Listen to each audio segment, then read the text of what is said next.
Hello, everybody.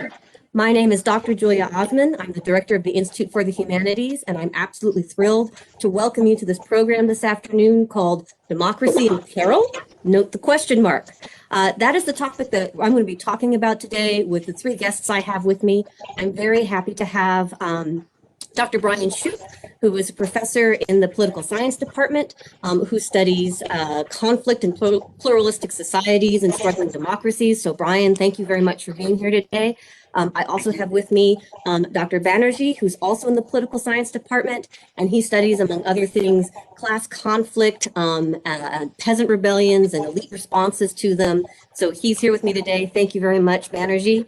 And I also have Dr. Matthew Peaple, who is an expert in Europe in the 30s and the 40s, and he's also teaching a course on fascism in the Honors College at Mississippi State University. So thank you all three for being here with me today. I'd just like to let everyone know that I have a few questions just to start off the conversation, but if any of you listening or watching have any questions for this panel of experts, please just type them in the comments below the video, and we will try to get those questions asked for you as we go along. So first of all, Dr. Peaple, if I could please start with you. So you are an expert on fascism, and that's a word that's kind of haunted the Trump administration since it got started, and then was used much more frequently after the storming of the Capitol. Do you mind telling us, since you're teaching about this right now, what is fascism and why are people associating it with the Trump administration, especially recently? Sure. Well, hundreds of very clever professors, politicians, political commentators, writers, etc., have come up with lots of very clever definitions of fascism. And people might disagree on some of the details and kind of whether one or the other movement actually qualifies as fascism. But I think there are quite a few features that pretty much everybody would agree are part of being fascist. I mean, first of all, fascism starts off being the name just of Mussolini's political movement in Italy. So kind of like between the two world wars, he kind of seizes power in Italy, establishes a dictatorship there. And so his movement's actually called fascism, but a lot of people start using the word fascism to refer to other movements and other regimes in other countries, which they think resemble Italian fascism in some way. So it becomes like a general word for a particular type of ideology, regime, or movement. And as I said, people might disagree on some of the exact details, but first thing is fascism is extremely nationalistic. This is not normal patriotism in the sense of kind of having a normal sort of pride in your country. This is kind of your nation above all else. There is no higher loyalty. The problem for fascists is that their nation isn't what it once was. It's fallen into decadence. It's after a glorious past, somehow the country has been infested by elements which are undermining it. It's no longer the great and glorious thing it once was. And these elements tend to be sort of certain types of people. You have, for fascists, you have all kinds of elements which might be undermining the nation, making it weaker. So you have, communists, socialists, anybody on the left, anybody who puts some kind of international loyalty higher than the nation or is seen to. Then you've got gay people, of course, undermining the strength of the nation. Fascists are all about a very strong emphasis on masculinity and masculine power. And then, of course, you have basically racial or any other racial group to some degree. I mean, all fascists, I think, would be racist in the sense of believing black people are inferior. Most forms of fascism are very anti-Semitic as well, very anti-Jewish. Mussolini's Italy, in fact, not so much, although later on more so. But most other forms of fascism, very, very anti-Semitic. Now, I mean, if I could just sum up really quickly, so you're saying that usually in a fascist regime, what you have is a belief that the country has somehow fallen into disarray, and then the search for scapegoats, usually minorities or people who don't fit into a particular profile, to blame them for what's been happening in the country. Is that right? Yeah, and I mean, Mussolini was the first example, by far the most important example. I'm sure everyone would agree is Hitler's Nazi Germany. I mean, that's like the classic example, and had terrible consequences. It's funny, very often these scapegoats are based on conspiracy theories. Like, I mean, a big part of the anti-Semitism thing is There's this kind of conspiracy theory about a Jewish plot to conquer the world. There was this alleged record of a meeting that's supposed to have taken place called the Protocols of the Elders of Zion, which is where all the evil Jewish people of the world got together to plot how to destroy the world. Complete load of rubbish. It never actually happened. It's a pure conspiracy. So there are all these. So fascists want to restore the greatness of the nation by purging all these elements, which kind of are making the nation decadent. And to do that, they want to get rid of democracy. I mean, sometimes a lot of fascists can do quite well in elections, and they're very willing to use the electoral process to help them come to power, usually in combination with other less democratic tactics. But once they're in power, they're not going to kind of let themselves be constrained by democracy. I mean, Mussolini and Hitler, a couple of years after they're in power, they replaced the democratic regime with some kind of dictatorship. I mean, for fascism, the whole American idea of all men are created equal is nonsense. I mean, this is a world where you have kind of like the strong deserve to dominate the weak. And usually, right at the top of a fascist system, you will have an all-powerful leader who is kind of charismatically acclaimed by his followers and cannot be wrong by definition. Anything he says is going to be right, and he represents the people, even if some of the people don't agree. So if I could just ask one follow-up question, and just a reminder, anyone is welcome to ask questions in the comments part under our Facebook video. So I could just ask one follow-up question. So I can honestly see some parallels between what you described as some elements of fascism and the Trump administration had been using to kind of gather its power, so to speak, you know, appealing to a heavy sense of nationalism, appealing to masculinity, scapegoating minorities or members of society who aren't part of that kind of primary group, etc. But what was it about the storming of the Capitol that kind of ratcheted this up a notch as far as people's association of the Trump administration with fascism? And here in particular, I'm thinking of Robert Paxton, who is, for those of you who are not European historians, Robert Paxton literally wrote the book about fascism. And right after the storming of the Capitol, he wrote an article for Newsweek saying that he had hesitated in attaching the word fascism to Trump until that moment. And then all of a sudden, now he's up for it. So what is it about the storming of the Capitol in particular that says fascism to some scholars or some people? Yeah, well, I mean, for a large part of Trump's administration, it was possible to argue, well, he's an elected president. He's kind of saying some very divisive, very unpleasant things. He's sometimes seeming to sort of give support or admiration to kind of dictators in other countries, such as President al-Sisi in Egypt and the leaders of North Korea. But up to now, and in fact, for a very long time, in fact, even since his own election, there's been a sort of process of undermining the legitimacy of elections. I mean, even in the election he won, he was talking about how these elections are all falsified and so on. So this has actually been going on all along. But it's when you get to the storming of the Capitol that you see what this leads to, that you kind of have a wide cross-section of different groups that support him are suddenly basically refusing to accept the elections and are essentially kind of basically trying to march into Congress and overthrow the will of the people's elected representatives. So I think that the storming of the Capitol isn't anything new, but it just brings out into the open what's been going on for some time. So it just makes all the things that have been happening up until now just that much plainer to see. Yeah, I think so. I mean, I think that there's been this questioning of democracy right through the Trump administration, but now it's on TV. Now it's clear. So if I could switch gears a little bit, thank you very much for that. So since we see all of these elements of fascism kind of alive and thriving under the Trump administration, and then made very explicit during the storming of the Capitol, I'm going to turn to you, Brian, Dr. Shoup. So you study the fall of democracies and the crumbling of democracies. So with these fascist elements that Matt has pointed out, should we be worried in the United States? Is this signaling that we're on the brink of the end? That's a very hard question to answer. I think that there has been a sickness in our body politic for some time. And I can sit here and I can point to social science literature that talks about problems in terms of the demographic characteristic of our society, where we have large swaths of our country that have very low population density and often feel removed from the benefits of public policy. We have issues in terms of economic inequity. that is now hitting all sectors of society through economic precarity, people engaged in gig economies and things of that nature, which may not necessarily fully reflect the aspirational components of people in a fair and open society who hope that, you know, the economic prospects that they and their children have will be better than the ones that came before.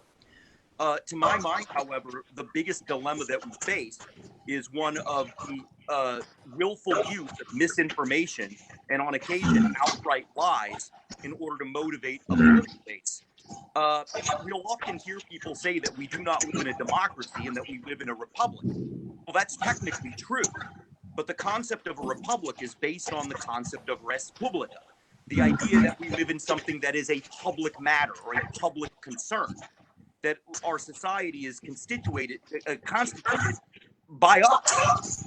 And the key dilemma that we face is that the concept of a republic in the traditional sense is oriented around civic virtues and duties that citizens and the parties that we aggregate into to express our collective positions on issues that they must reflect. And amongst the key virtues is a reverence for truth.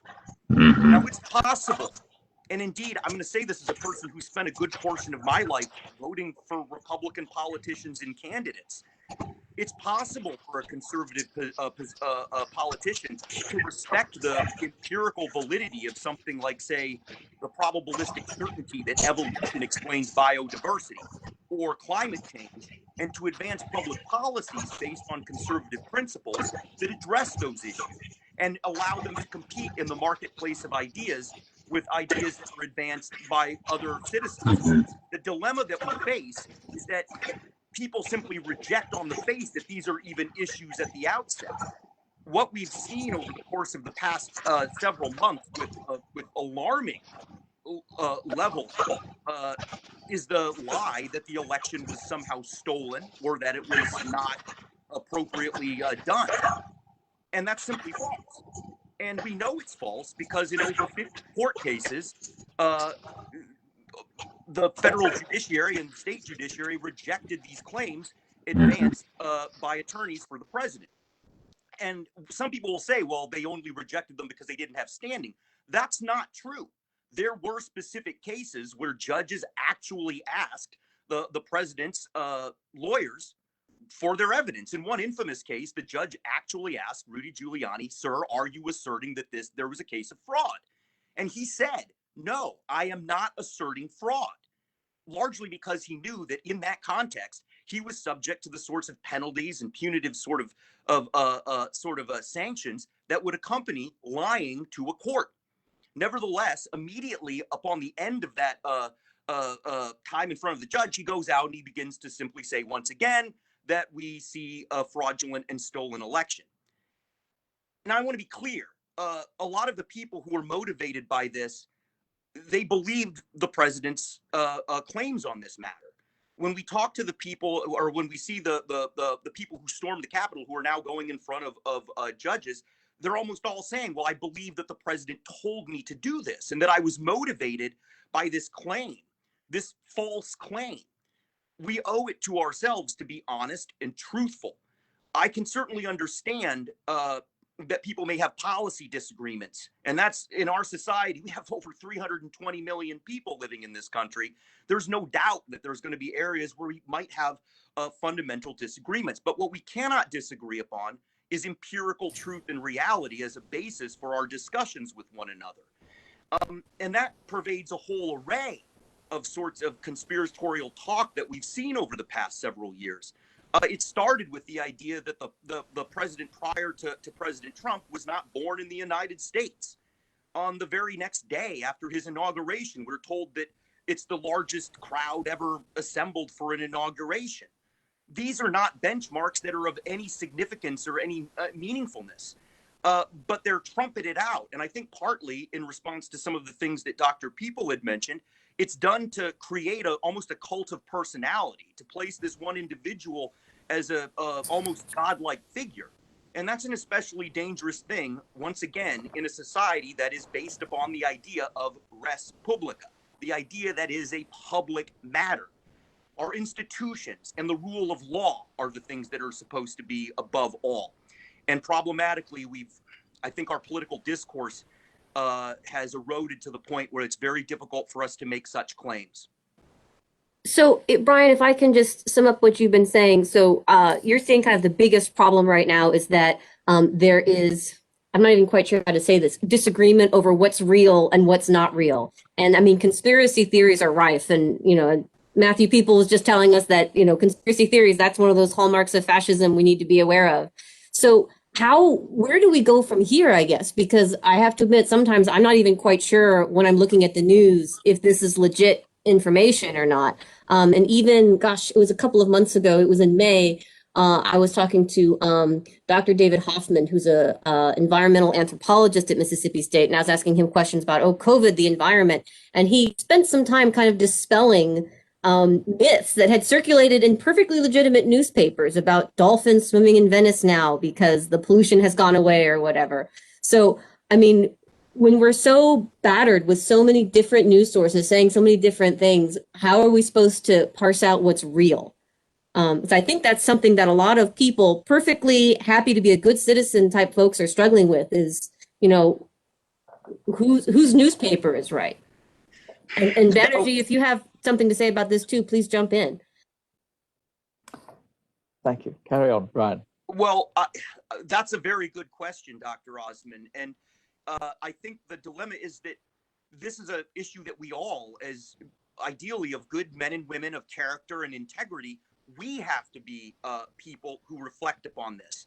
The fact of the matter is that I think that 24-hour cable news, regardless of its source, is highly problematic because it exists to sell advertisements and it exists to to generate revenue. And the best way to keep eyes upon your screen is not to show pictures of puppies or kittens. It's to motivate people to watch through rage and through fear. And you appeal to those particular kind of proclivities that people have, contingent upon maybe their position in society or how they approach things. That can be very dangerous. I was reflecting with a family member about the way things, and this is going to be silly because, we always say the way things used to be, and it's never quite that simple. But the fact of the matter is that 40, 50, or 60 years ago, the average person would usually read a local newspaper, maybe a national newspaper of record, and they might watch 20 minutes of news. And the fact of the matter is that they were largely better informed, and they had a basic level of facts upon which they could generally agree. The problem, unfortunately, is that we've seen that it sells paper or it sells revenue to simply give people what someone rather infamously referred to as alternative facts. And one of the core dilemmas that I've observed over the course of the past several years, and I want to be clear, there's reasons that people want to do this. And if we want to fix this, if this is something we want to address, then I think we need to approach all of our citizens together, including those who might have these disagreements about the basis of fact, and understand why it is that they do so. There are a lot of deep-seated problems and ills that beset our republic, and it's very unfortunate. And we need to find ways to understand those sorts of problems. And they pervade all walks of life, all races, all regions, and a lot of the different income strata that we see. People don't just believe something like QAnon because it appeals to them.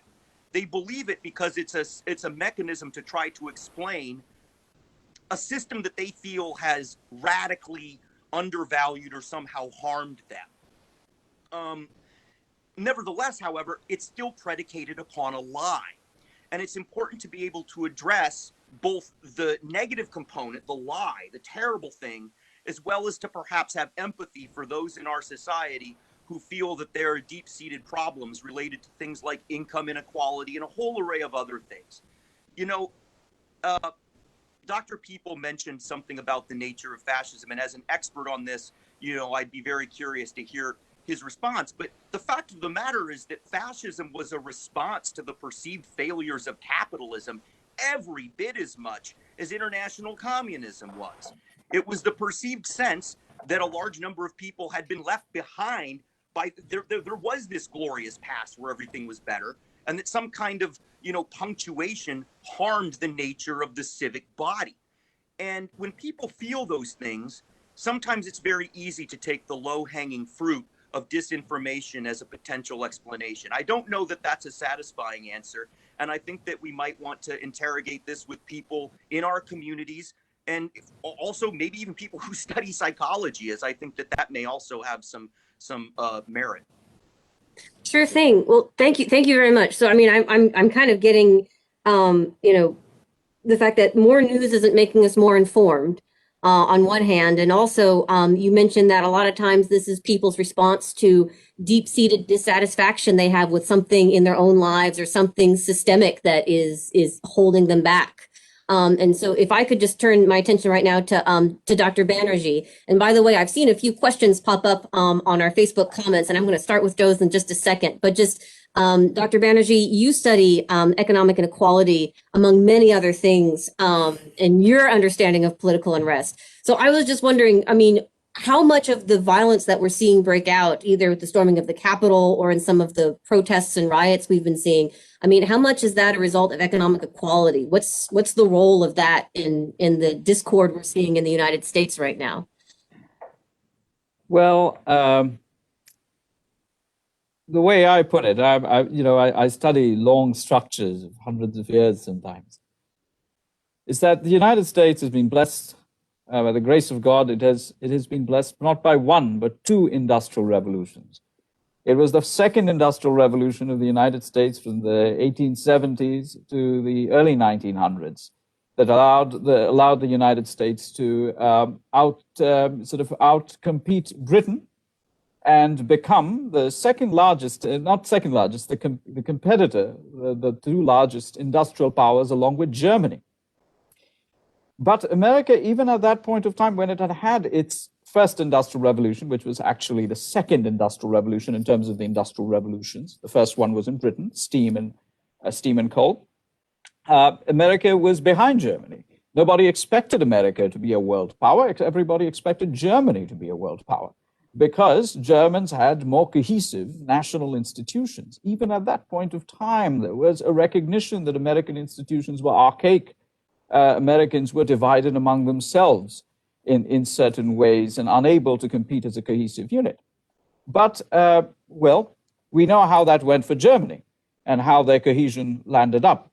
And after the First World War and the Second World War, America almost by default landed up in the position of world hegemony as the European world island of Britain and France and Germany collapsed in the 1940s. And the two peripheral powers, the United States and the Soviet Union, which was not America's economic equal, but militarily had conquered the landmass of Europe and was threatening, quite physically, the existence of Britain and France, sort of became a competitor, peer competitor of the United States militarily. And this competition continued until the 1980s. And however, the United States was blessed at that juncture, after some problems in the 1970s, economic problems, to have another industrial revolution. And it's the only country in the world that has had two industrial revolutions, right? The high-tech information technology revolution. And similar to any industrial revolution, the same thing happened in Britain with the Second Reform Act and so on and so forth. It is completely metamorphosed, changed, transformed American society. In ways, some of it was expected, and in ways, some of it was not expected. Some of it, in the 1990s, when I first arrived in the United States, we were told that anybody in Crawfordsville, Indiana, could work in New York because, well, we have the internet and this is how it's going to be.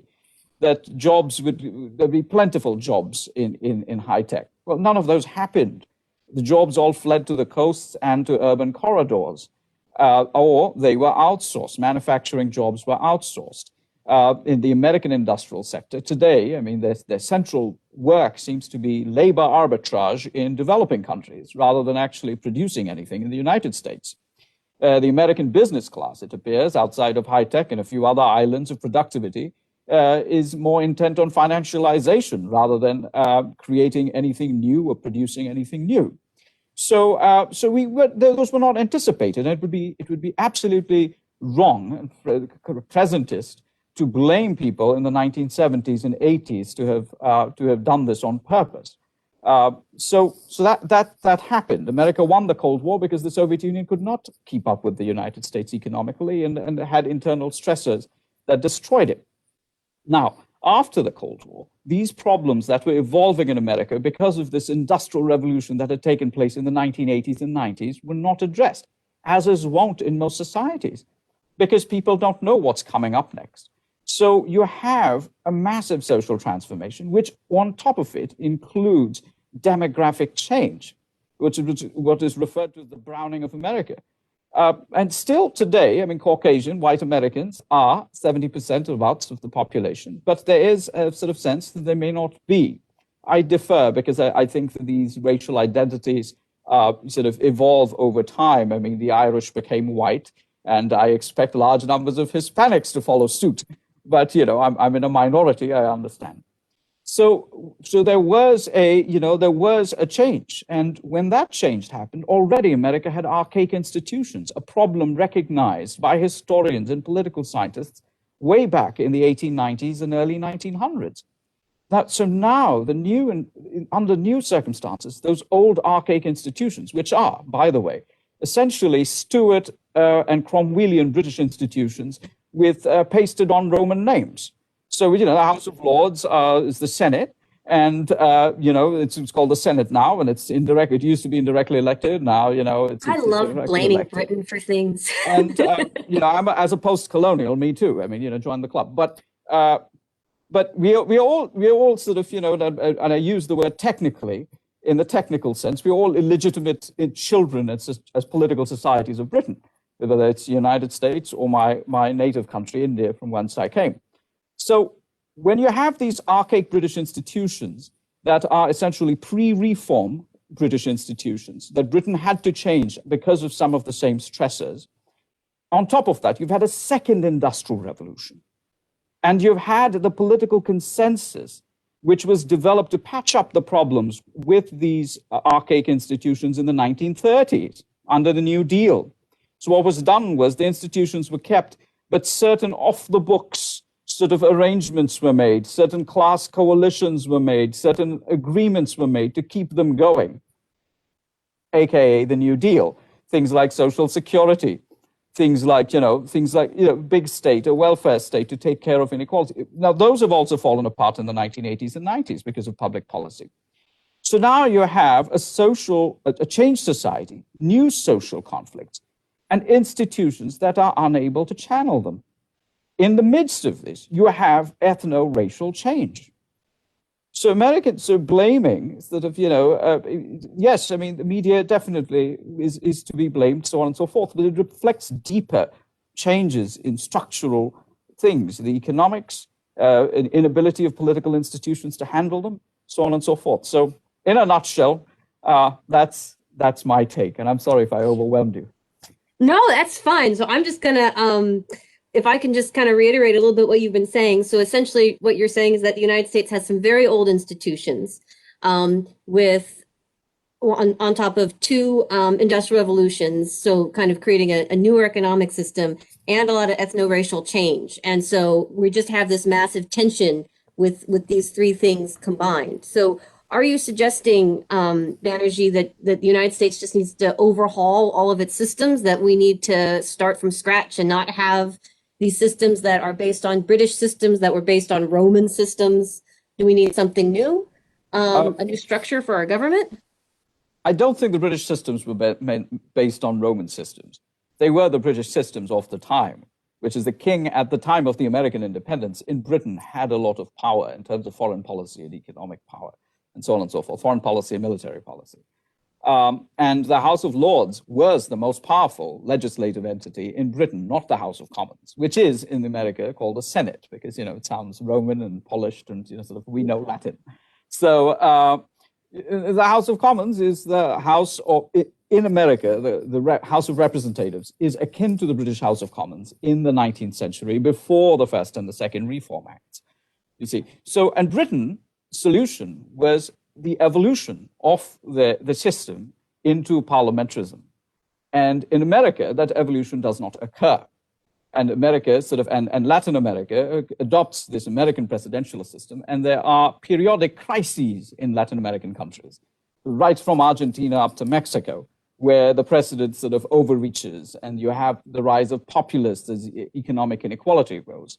And there's an author called Juan Linz who talks about the perils of presidentialism. And because of that, because parliamentarism is an evolution. Now, I'm not talking about such an evolution. I think that presidentialism and federalism are now part of the national characteristic of the United States. Every society has its own political culture, and we cannot simply discard it at a whim. But norms must be shaped. New social agreements must be made, akin to the 1930s, in order to address the institutional crisis and the social crisis. And those, Daniel Ziblatt and Levitsky, two scholars of political science, have written a book about how democracies die. And they go back to the same thing that Juan Linz said decades ago, which is American system is, in some ways, Juan Linz says this, the American system is prone to crises and collapse, the presidential system. But what America has done to resolve this problem is have a thick set of norms of bipartisanship, a new consensus, a new economic consensus that takes care of, of Americans, reduces social divisions. And I think that is what is needed, focusing on Americans, on middle-class Americans and poor Americans, on taking care of them rather than sort of saying, we would increase the aggregate wealth of society, which really translates into, when you say aggregate, into the top 1%. Now, this is not, I do not mean to be approaching this from a leftist idea, because we actually see how redundant, how moot the leftist point is. In fact, it's a Weberian problem, which is the status anxiety of people who have been left behind by the economic changes that I'm talking about, the browning of America. It's not Marx, it's Weber that I'm talking about. And thus, American institutions, social compact in that sense, has to change to accommodate those who have been left behind. And in order to shore up these institutions and allow America to absorb and benefit from the industrial revolution that has occurred. I might add just one little bit. There was a very wealthy country in the world that nobody's ever heard of 100 years ago. That's Argentina.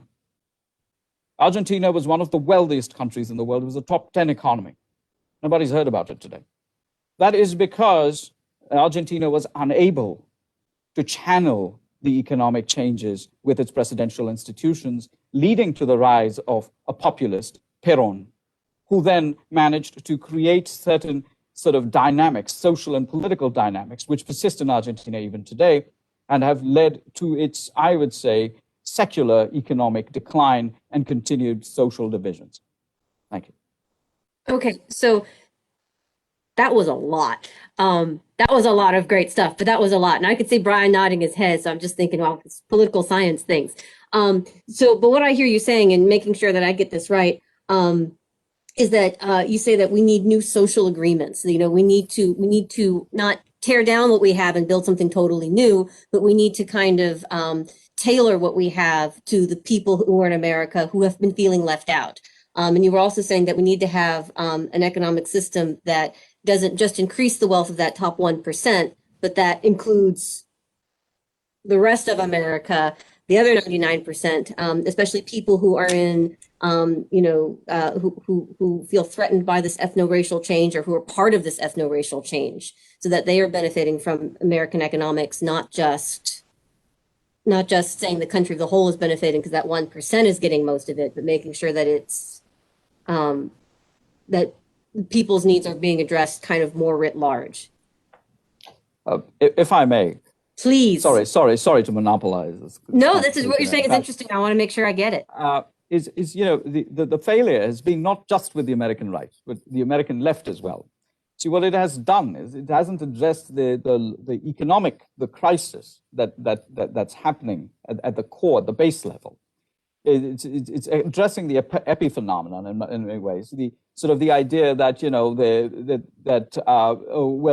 we can create this new program to take care of some unemployed people, or give some palliatives to encourage philanthropy by industrialists and so on and so forth.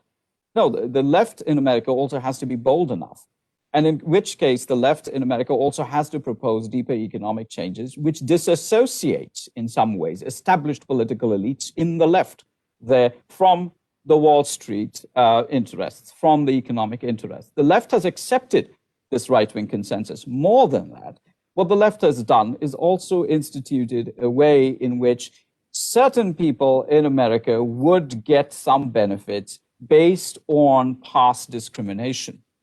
And that works. And I support it. However, one has to understand that economic inequality is affecting everybody right now, whether they've been discriminated and the communities are discriminated in the past or not. At first, the last people hired when the first people fired were being affected, but now that is affecting everybody. So there cannot be winners and losers. There's talk about winning and losing and crushing of opposition. That's not how a polity functions. That's not how a family functions in terms of being a nation. And we have to accept that, yes, there are people who are angry and who are doing angry and rotten things, but they have to be forgiven and they have to be brought back and they have to be embraced, because that's how democracy works. And I think that, and that would require not just a modification on the right, but it would also require a modification on the left. Thank you. Sorry. No, thank you. That was very helpful. I'm going to go ahead because I see that we have a lot of questions lining up on Facebook. I want to make sure we have time for most of them. So I'm going to go ahead and ask these questions. And anyone feel free to jump in. So the first question is from Kay Brocado, and she says, higher education is the foundation of resisting oligarchy. How do we bring back honor to the ideals of resistance which strengthen democracy?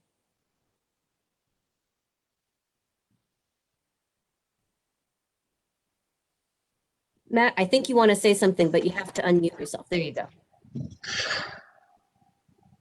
Well, I mean, I guess it's an interesting one, I guess, in terms of ideals of resistance, because I totally agree that we all ought to be doing whatever we can to kind of further, to fight against these kind of racist, divisive sort of ideas. I mean, I guess resistance can be a double-edged sword, because resistance would also probably be what Trump supporters are claiming to do when they storm the Capitol as well. So I guess the best thing we can do is just kind of, I would say, just get our students thinking, really, sort of maybe try and dispel a few prejudices, sort of open up, sort of. I mean, I find it very interesting talking to some of my students how sort of, for example, fascism and socialism, for many of them, seem to be kind of the same thing, and sort of maybe addressing that kind of thing can help. And but I guess kind of maybe it's not just higher education, but also just wider society in general. I mean, how do you kind of get sort of people who don't go to university, sort of how do we talk to them? Right. I think that's if I can jump in, may I jump in? Yes, Julia, you may jump in. That's something I also struggle with as well. There's been a lot of conversation about how the ivory tower has been separated from everybody else, and we are elitist and we're terrible and we don't want to communicate, and at the same time many of us do and we don't know how, etc., which is why the Institute for the Humanities is hosting these kinds of forums. But I think that's a good question, because on one hand, it's hard to teach difficult concepts, or it's hard to dispel sometimes myths that people bring into the classroom. And on the other hand, sometimes people are very happy to fill in whatever you want them to get an A without having to think about it too hard. So I think we have our work cut out for us at the university, but Matt, I think you're correct that it's not just a university thing, that we need to be thinking more broadly about many institutions in America that deal in information and things like that. I'm just going to go ahead and move forward with some more questions. This is a question, some of the questions I think we've addressed as we've discussed things, but this is a question from Sally Hatch Gray.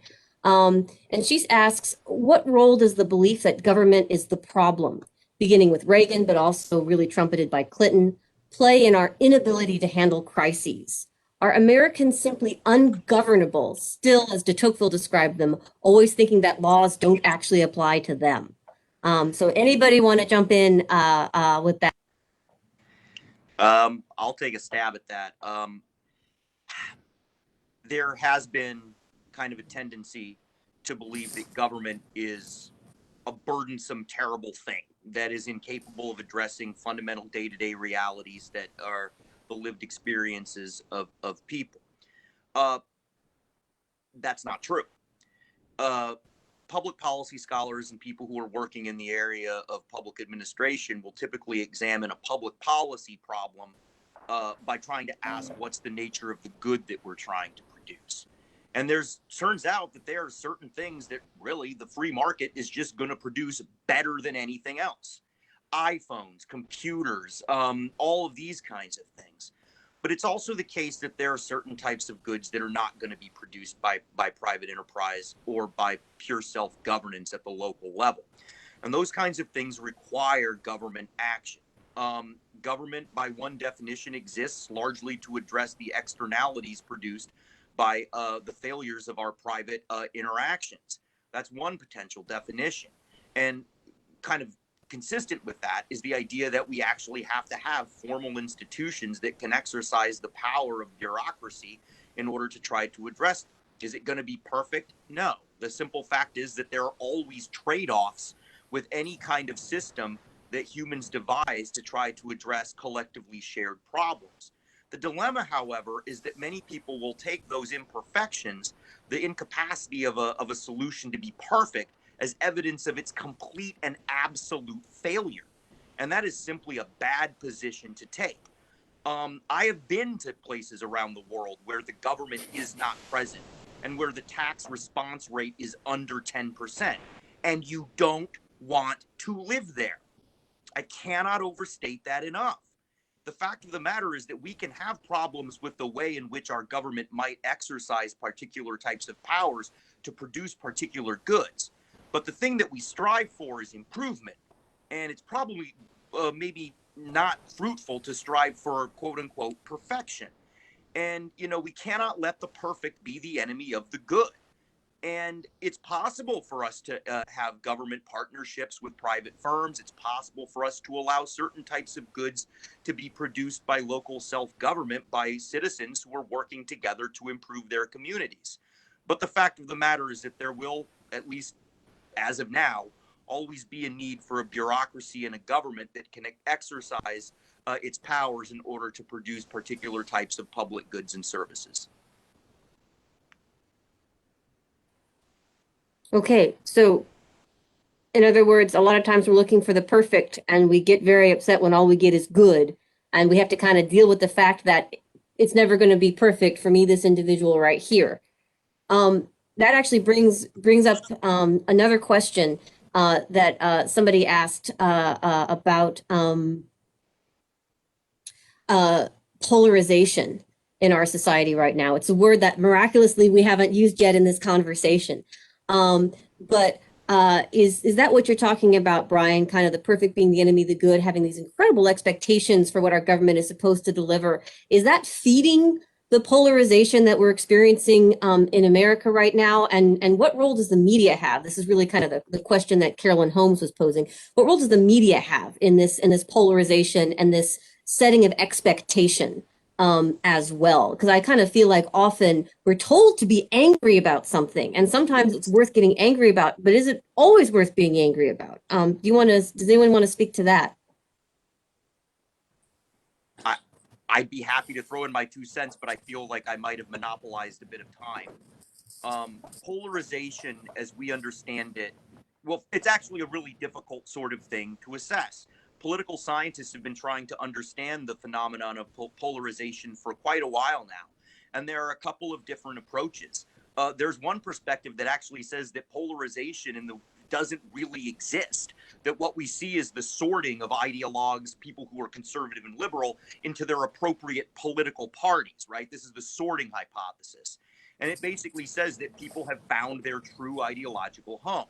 Now, I don't necessarily think that that's true, because people's positions on a lot of these things are sometimes manipulated by the media that they consume, which seems to suggest to me that they don't really have a consistent ideological perspective.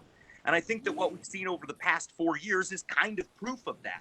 where the Republican Party basically abandoned its commitment to international free trade regimes and all of these other kinds of things that were historically perceived of as being sacrosanct. They didn't even have a platform in 2020. They kind of abandoned it. 2020 was the first major party convention that I've ever seen in my lifetime where no former president or presidential candidate of the party was invited or even allowed to speak, which essentially says that the underlying kind of set of principles or philosophical positions that guide the party were either generally abandoned or perceived of as being easily cast away, which kind of obviates some of the idea that there's this consistency in the polarization tendency. The second perspective on polarization is one that says that there are some issues upon which people disagree. My own view on this is that a lot of it is the case that it's a case of a very small number of very loud people monopolizing the conversation and going up to quote unquote regular normal Americans, putting a gun to their head and say, choose. You will either choose Antifa or you will choose the Capitol Hill rioters. Choose now.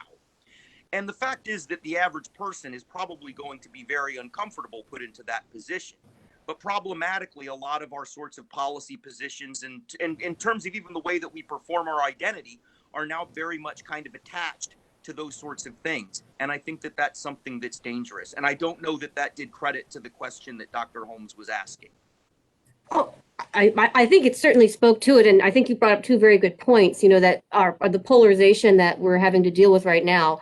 One, in some way, comes from people allowing the media they consume to shape their thinking, even if it's really inconsistent thinking, like what you were pointing out about the lack of any kind of platform in 2020 for the Republican Party. And two, a lot of times people are told to choose between extremes, which nobody wants to do. Either you are all the way over here, or you're all the way over here, which one are you going to support? And most people, I feel like, are probably somewhere in the middle of that spectrum and don't necessarily want to go to one or the other, but are kind of feel like they're being made to choose between two extremes in the first place. This actually goes to Banerjee, if you want to go ahead and comment on that. Well, I'm not an expert. Brian is kind of an expert on political polarization and ethnic politics and electoral institutions. But and so I'm going to take it a little sort of somewhere slightly different. And I'm not an expert on media as well. So, let me silo that off. A few years ago, about 15 years ago, I was in India and I suggested at a conference that Indian political parties should have primaries. And that would resolve some of the issues with corruption and nepotism that bedevils Indian politics. And I was laughed off. And I thought that, Indians are not learning these things from the United States. And today we see the ultimate problem with primaries, that primaries can be captured by activists, and they can be captured by sort of people on the fringe, who are involved in a political party. And we see the rise of activists on both sides, but we also see the rise of dark money on both sides. And they are influencing primaries. And what does a primary do? If you think of politics on a spectrum from left to right, very overt simplification, really, but still helpful, left to right, and you have the two political parties, now most of the voters aggregate around the middle, right? And I'm not going to tell you whose theory it is, it's Anthony Down's theory and so on and so forth, median voter theorem, but they aggregate down the middle. But when the primaries happen, they're happening within political activists and party members. So the voters, so leaders have to focus on getting their party membership and their party support, whoever the elites are, their support. So they obviously focus much more on the edges of the spectrum. And so, I think maybe Richard Nixon said, he says you run as HELL to the right for the primaries, and then you turn around and run as fast as you can back to the center, back to the left, essentially, for the generals. But with polarization, that tendency to run back to the generals has decreased as the political parties have solidified into blocks, accentuated by institutions that no longer reward political parties that get the most votes, but rather reward political parties on a geographical basis. So what is now happening is that you no longer want to get a majority of the population, because just getting one part of the population in the right states allows you to capture sort of the largest number of electoral college seats, or so on and so forth. And this has been a problem which is now bedeviling the GOP. Now, remember, I just want to flip this and say some of these same problems in other ways affected the Democratic Party in the late 1960s and through the 1970s. So what we are seeing is sort of the effects of certain institutions, Electoral College as it stands, and I believe it should stay, but it should become proportional representation, akin to some states in the United States already have introduced this, and other issues such as primaries in the political parties. And Brian, I know you're itching, so I'm not going to tread on your toes about this. I 100% agree. I think that there's two dynamics here that are very important to consider. The first is that the process of district gerrymandering has, at least in terms of our House of Representative elections, has allowed basically us to have districts that are simply non-competitive. And it's always been the case that there's always been some districts that are going to go Democratic and some that are going to go Republican with some degree of assuredness. But that number has radically increased. Representative Jim Jordan from Ohio's 4th congressional district wins that seat with 60-70% of the vote sometimes. The election isn't the one that happens in November. The election happens when a moderate Republican goes against Jim Jordan. And in that contest, where you're far more likely to have activists for the party vote, the more extreme candidate is likely to win. This also happened in New York, where Joe Crowley was beaten by Alexandra Ocasio-Cortez. You know, when you have those kinds of districts, the candidate that can make more strident claims that appeal to that specific electorate has a possibility of winning.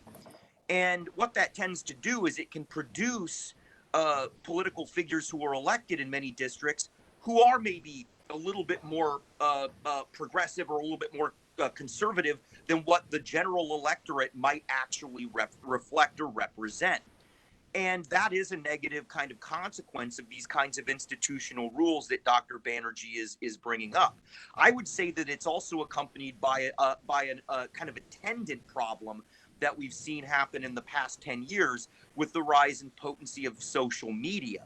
Historically, and if you read the Federalist Papers, our founders essentially wanted the House of Representatives to be a representative body for the people in those specific districts.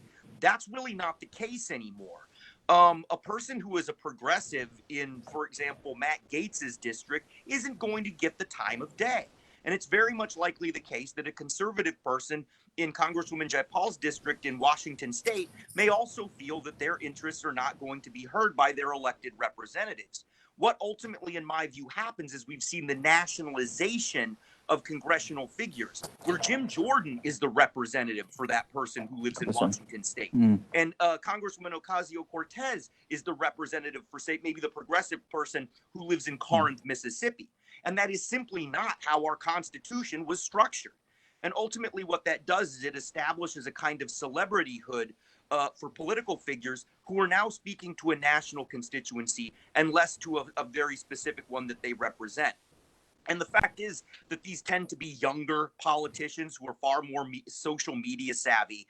And these individuals it's an example of a particular form of branding, which to my view is maybe not something that is consistent with the intended nature of how our institutions are ostensibly supposed to operate. So, Brian and Banerjee, listening to this conversation, it kind of sounds like our government has been populated with celebrities in some ways more than people who actually represent us where we are geographically, in a sense, because like you said, you know, people who may be very progressive in Mississippi might see a very progressive representative or a congressperson from a completely different state as their spokesperson, rather than the person that they actually, you know, did or didn't vote for to represent, you know, them in Congress. So this actually kind of brings us to a topic that people have been discussing in the comments underneath our video, which is people voting against their own interests. Because with what we've been talking about so far, it sounds very much like people have a hard time voting for anyone because, if they're in that middle part of the spectrum that Banerjee was talking about, they're kind of presented with, people who are more extreme because they were trying to appeal to members in their party. Or they might live kind of like we do in a state that is red. And if you live in a state that's red and you have very blue interests, you end up trying to find someone who's going to speak for you somewhere else. But what about people who tend to act against themselves, I suppose? Because one thing I think that's been confusing is that folks who who might seem to benefit from social services or benefit from certain elements that you might find on the left tend to vote for the right, or maybe even vice versa. So can anyone speak to that a little bit? I mean, what is it about our society that creates a cult, if you will, or something that will make somebody say, oh, I want that guy, even what that guy's going to do is really going to be bad for them where they are? And Banerjee, I see you want to jump in. Part of this has to be with the question itself, in the sense that not everything can be reduced to economics in the traditional sense of pocketbook economics. See, there's also an idea of status. That's, a lot of people confuse me. They say, well, you're going to talk about class. And I say, well, there are two definitions of class, Weber and Marx. And in Weber, there's a notion of status. I'm a professor who drives sort of a tiny little subcompact car to campus, but I'm well respected in society because I'm a professor and I have a PhD. But I'm not wealthy, and that's status. And there is a notion of status anxiety that has seeped into people, and that in traditional ideas of economic sort of benefit do not account for status anxiety in that sense. How do you feel? It's not just how much money you make, but how much money are other people who don't look like you, who don't speak like you, making? How is that new couple who came into your neighborhood who were born in Guatemala and now they're earning more money than you are making? So it's not how much. You could be making more money than you were making last year, but suddenly you're not making as much as them. And so your status has declined. So there's one. The other idea is a little more complex, but I want to present that to you. It's this idea of a moral economy. And a moral economy is not cost benefit. It's about a fair economy, a just economy, an economy where elites do their duties for the working class people. And by working class, I don't mean poor people. Some of those foremen in the 1950s and 60s retired with gold watches and solid pensions that would put them in a much more stable position than most of the youngsters with college degrees who have gig economy jobs. So working class, I do not mean, again, as poor or in any way low middle class. But there's a notion that elites will take care of them. And under Fordism, it didn't matter whether you were in a union, you were paid proper wages, because there was an idea about, and this might be unfair to say, that there was an idea that radicalization of labor was possible. And labor could take drastic actions, perhaps because of the Soviet Union's threat across the border, in Europe and across the world. And elites did their duty. They didn't go for the cheapest labor anywhere, under whatever conditions, under whatever governmental system that crushes its own people and is conducting, according to people in the US government, a genocide against their own Muslim citizens in China. So these things, there was an idea of what's fair, what's just, and there was a conservatism of that nature in Britain called one nation conservatism, in which elites realized that they had to look after, and Benjamin Disraeli was one of the founders of this one nation conservatism. Elites looked after the working class. They said, you don't have to unionize because we will give you a fair wage. We will give you a proper pension. And this means we will take less in profits. We will not buy the third yacht, but we will take care of you because you are an American. And every American deserves that. Otherwise, it's not, and that notion of moral economy is opposed to just simply profits or welfare checks. That is an idea about community, about a society. And I think that again, is not understood properly by sort of a notion of hard cash, about pocketbook economics. So both those ideas, status anxiety and this idea of moral economy, are important in understanding why people ostensibly appear to be voting against their interests. So they might not be voting against their interests at all if they're more interested in having a higher status level than having more money or a more secure job or something like that. That makes sense.